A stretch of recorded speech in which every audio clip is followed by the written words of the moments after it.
राधा की शादी राजेश से 6 साल पहले हुई थी। वो अभी तक मां नहीं बन पाई थी।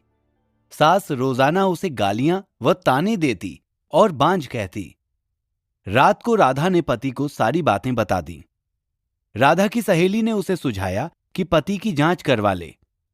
राधा ने पति से कहा तो उसने उसे मंदिर वाले बाबा के पास जाने को कहा। राधा बाबा के पास गई। बाबा ने उसे कहा कि माहवारी के बाद लगातार 4 दिन तक वो पूजा के लिए आए। माहवारी के बाद राधा बाबा के पास गई तो बाबा ने उसे कपड़े उतारने को कहा और उसके अंगों से छेड़छाड़ करने लगा। 4 दिन तक लगातार बाबा ने पूजा के बहाने राधा के साथ जिस्मानी संबंध बनाया। 4 दिन बाद बाबा की दुआ लेकर राधा खुशी खुशी घर लौट आई। उसका बांझपन का बोझ धब्बा मिट चुका था। दिसंबर 28, 2017। रोज की तरह आज की सुबह भी सास की गाली और ताने से ही शुरू हुई। राधा रोज रोज के झगड़े से तंग आ चुकी थी, लेकिन वो और कर भी क्या सकती थी। उसे तो सुनना था। वो चुपचाप सास ससुर और पड़ोसियों के ताने सुनती और रोती। राधा की शादी राजेश के साथ 6 साल पहले हुई थी।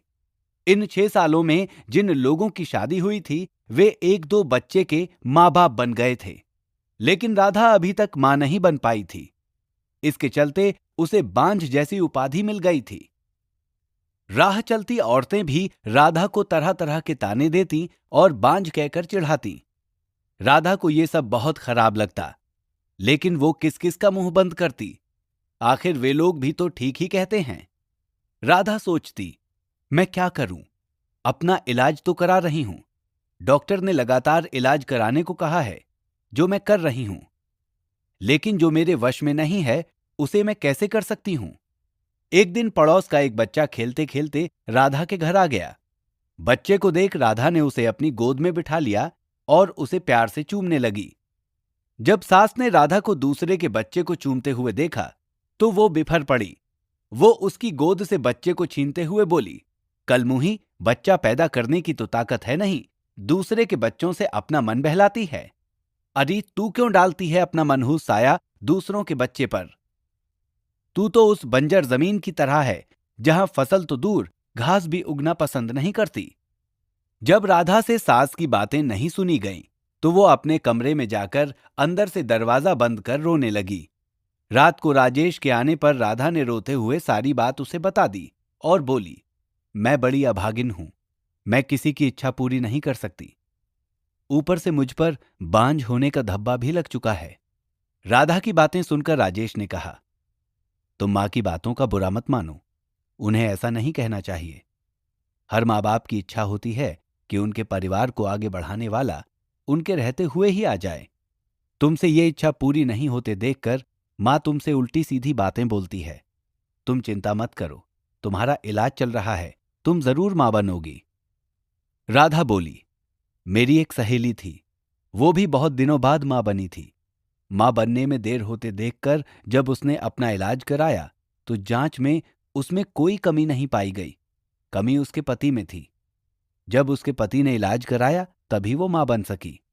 हो सकता है उसी की तरह आप में भी कोई कमी हो, इसलिए मैं चाहती हूं कि आप भी एक बार अपना इलाज करा लेते। राधा की बात सुनकर राजेश भड़क उठा। मुझ में भला क्या कमी हो सकती है? मैं तो बिल्कुल ठीक हूं। मुझ में कोई कमी नहीं है। मेरी चिंता छोड़ो, तुम अपना अच्छी तरह इलाज कराओ।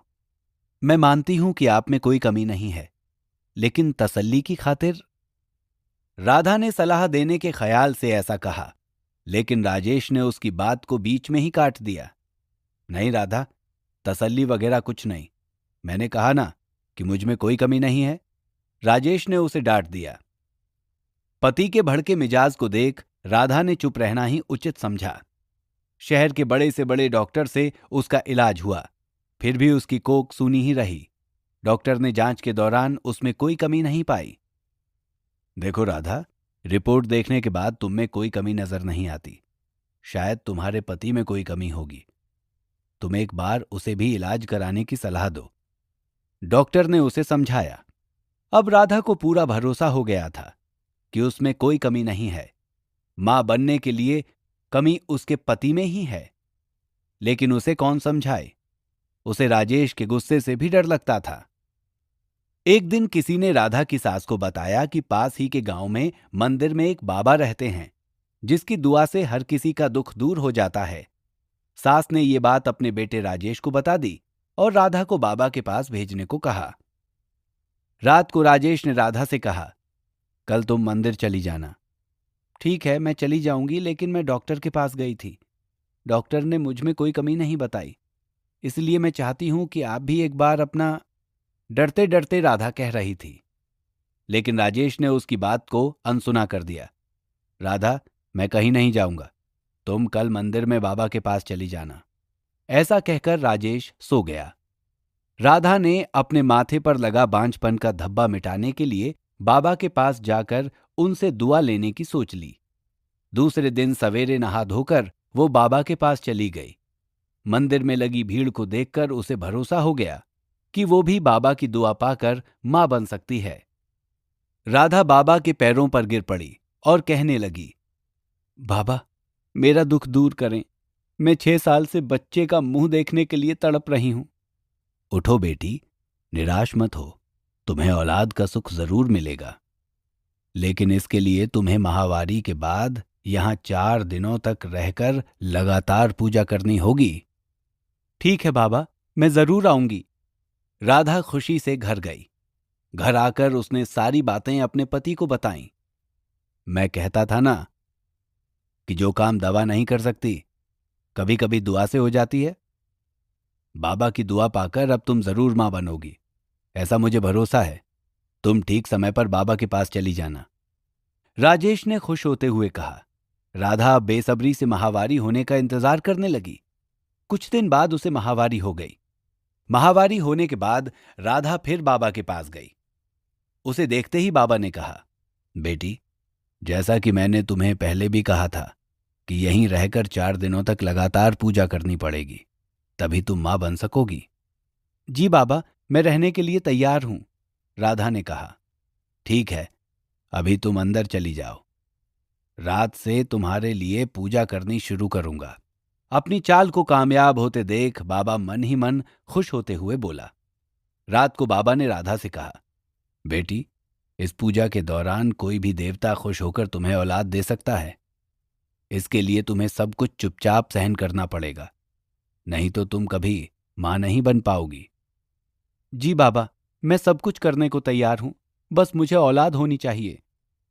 राधा के इतना कहने के बाद बाबा उसे एक कोठरी में ले गए जहां हवन कुंड बना हुआ था। उसमें आग जल रही थी। बाबा ने उसे वहीं पर बिठा दिया और वो भी बैठकर जाप करने लगा। कुछ देर तक जाप करने के बाद बाबा ने कहा, राधा, देवता मुझ में समा चुके हैं। वो तुम्हें औलाद का सुख देना चाहते हैं, इसलिए तुम चुपचाप अपने बदन से सारे कपड़े उतार दो और औलाद पाने के लिए मेरे पास आ जाओ। वो तुम्हें दुआ देना चाहते हैं। राधा ने यह सोचकर कि बाबा में देवता समा चुके हैं और देवता जो भी करते हैं गलत नहीं करते, इसलिए उसने अपने बदन के सारे कपड़े उतार दिए। बाबा उसके अंगों से खेलने लगा और उसे दुआ देने के नाम पर उसी की इज्जत पर डांका डाल दिया। 4 दिनों तक लगातार बाबा ने इस पूजा के बहाने राधा से जिस्मानी संबंध बनाए। 5वें दिन बाबा ने कहा, राधा बेटी, तुम्हारी दुआ कबूल हो गई, पूजा भी पूरी हो गई, अब तुम जरूर मां बनोगी, तुम घर जा सकती हो। बाबा की दुआ लेकर वो खुशी खुशी घर लौट आई। 9 महीने बाद राधा मां बन गई। उसे बाबा की दुआ लग गई थी। उसके माथे से बांझपन का धब्बा मिट चुका था। घर के सारे लोग बहुत खुश थे। राजेश को अब पूरा यकीन हो गया था कि उसमें भी बाप बनने की ताकत है, लेकिन सच्चाई से सभी अनजान थे। आपने सुनी ऑडिबल स्टूडियोज द्वारा निर्मित